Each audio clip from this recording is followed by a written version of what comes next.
Hey guys, welcome back to a brand new sports bit video. So for today's NBA video, we're going to be recapping the Bucks versus Heat series.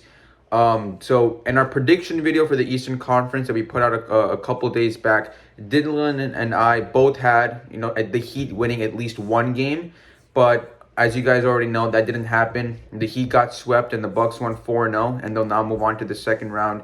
So for today's video, like I said, we're just going to be doing some takeaways, what we think of each team and what we think each team should be doing forward. So Dylan, what are your takeaways from this series? The first thing I would like to say is that the Milwaukee Bucks definitely played well, right? With the addition of Jrue Holiday in place of Eric Bledsoe. I mean, that was a huge difference. Like, I think Jrue Holiday averaged an insane amount of assists per game. He had a really positive net impact on the playoff series, which Eric Bledsoe has a history of not doing. Eric Bledsoe is a consistent negative in the playoffs, and that's part of the reason why Miami didn't go as far as we thought they would in these past 2 years.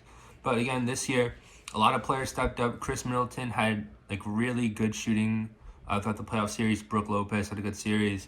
Bryn Forbes had a good series, and I'll touch on Bryn Forbes a little bit later. But yeah, a lot of the role players stepped up. PJ Tucker played some good defense. Yeah, and Giannis Antetokounmpo, I'm not saying he played bad, but he didn't really dominate either. But he was good in spurts. He definitely played well. And that was pretty much all they needed to sweep the Heat. Now, for the Heat, I would just like to say that, wow. I mean, going into this series, I would have given Milwaukee in 6. After their first game, I said Milwaukee in 5. I would not have expected them to get swept at all, especially because I believed in Jimmy Butler, which I guess my trust was unfounded. Even though they really did do well in the bubble playoffs, I guess bubble playoffs things don't really translate well when you're actually playing in front of fans. So yeah, I mean, Dragic, right? He had a good series, right?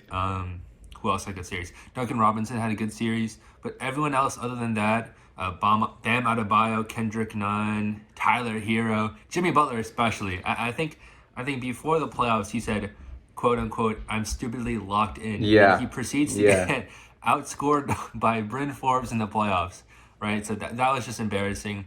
Bam, really passive, not good at rebounding. I think the Milwaukee Bucks out-rebounded them on the offensive glass, by a huge margin. Tyler Herro, once again, unplayable in the playoffs. He only played 30 minutes or so. Yeah, I don't know what to say about Tyler Herro. I mean, he was shooting terribly, doesn't play defense. If he can't score, he's not impacting the game, right? It's just Milwaukee dominated the Heat on every level. Yeah, so, I mean, one thing I want to say about the Heat, part of the Heat struggles, and I'll get into that in a little bit, part of the Heat struggles is because of the defense of Milwaukee. Milwaukee's played excellent defense, and this can't go unnoticed. I mean, we're talking about a team that has a couple of good shooters on the outside. Goran Dragic, Duncan Robinson, and Tyler Herro was considered a good shooter, especially with the way he played in the last playoffs, but obviously, that hasn't been the case. But the Bucks, they played fantastic defense, and that's going to be important going forward because most likely it's going to be Brooklyn that's going to win the Boston series. It's obviously not going to be a sweep now, but they might win in 5, maybe 6. But it's most likely going to be Brooklyn and Milwaukee, and we all know Brooklyn's weak on the offensive side of the ball, and they rely on their defensive. They're weak on the defense side of the ball, and they rely on their offense to kind of make up for their defense, and because they have the firepower that they have. But if Milwaukee can continue to play this level of defense with Jrue Holiday, with Khris Middleton, with Giannis Antetokounmpo, because that's going to be crucial in order to stop Brooklyn. That's going to be a fantastic series if that does happen. But like Dylan said, I mean, when your two best players for Miami are Jimmy Butler and Bam Adebayo, and when your two best players are not really playing well, you're not going to really have that much of a chance to win this series. If you look at Jimmy Butler's numbers, I was heading into this video thinking they were decent, but they're way worse than I thought. I mean, he shot 29.7% from field goal percentage and at 26.7% from 3-pointers. I mean, that's just bad for a guy who's, as Dylan said, stupidly locked in. And he averaged 14.5 points and 38.5 minutes of playing time per game. I mean, you just can't do that. And that's because of the perimeter presence. Giannis in the perimeter, or not the perimeter, the inside presence. Giannis and Brook Lopez are the two main guys, right? And on the inside, and once again, Bam Adebayo, he didn't really have a good series either. only 15 and a half points and 34 minutes played per game. So he was also being passive. He wasn't really being too aggressive. So, Miami's going to have a lot of decisions to make in this offseason. I believe they have a couple of free agents, if I'm not mistaken. They have, let me see if I look here. They have Goran Dragic, who's a free agent.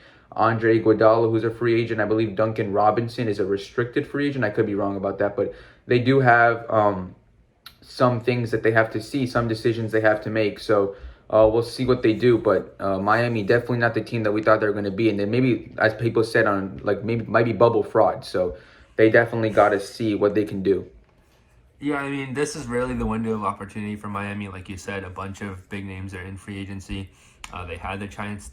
They had the chance to trade for Harden, which we'll talk about a little bit later. That fell through because they didn't want to trade Tyler Herro, which is questionable to say the least. Yeah.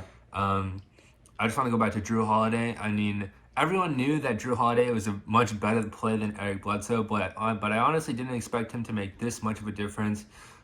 He didn't even really particularly shoot that well from three. Let me look. It says here that he made 20% from three.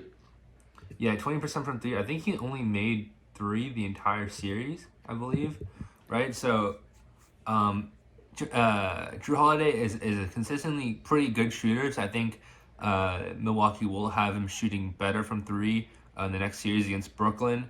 So I think that he'll have even more big of an impact because he's already been playmaking for them. He's been averaging like almost 10 assists throughout the series. He's been playing lockdown perimeter defense, which he's been known for like 5 years now, right? And if other players like Bryn Forbes, Bobby Portis, PJ Tucker keep showing up, I think Milwaukee have a really good chance against the Nets, especially considering the really big gaps in their defense.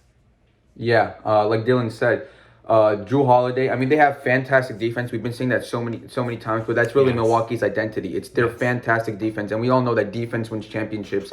And if you take a look at Brooklyn, you have got Brooklyn's weak in the paint, right? They don't really have a true center. DeAndre Jordan might get some minutes in a Milwaukee series because of his bigger body and trying to match up against Giannis Antetokounmpo. But LaMarcus Aldridge was supposed to be that guy, but obviously we all know what happened with him. And Nicholas Claxton, who's another center, he really isn't too big to really go up against Giannis. Yeah, I think they would stick KD on him sometime. I don't think it'll work, but I think that's what they're going to try to do because KD is not exactly a bad defensive player. He's actually pretty good, but I just don't think he has the size to guard Giannis. Yeah, so I feel like Milwaukee's going to take advantage of the weak inside of Brooklyn, and Giannis is just going to. I feel like Giannis is going to have a big series, but that's what they're going to need. They're going to need Jrue Holiday to continue being Jrue Holiday in the Brooklyn series, and they're going to need Giannis to really, like as Dylan said, Giannis didn't really dominate, but he still had a fantastic series. For sure. For sure. Yeah, he still had 23 and a half points and 15 total rebounds per game.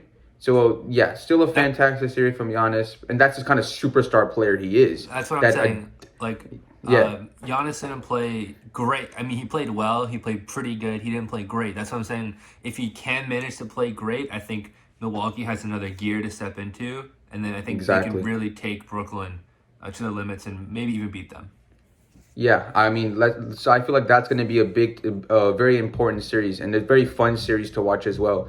To see how, especially when the Brooklyn has the ball in their hands and Milwaukee's defending, that's really the thing to keep in mind with Jrue Holiday. Who's he going to guard, and who's going to guard Giannis on the other side of the ball? So that's going to be interesting to see.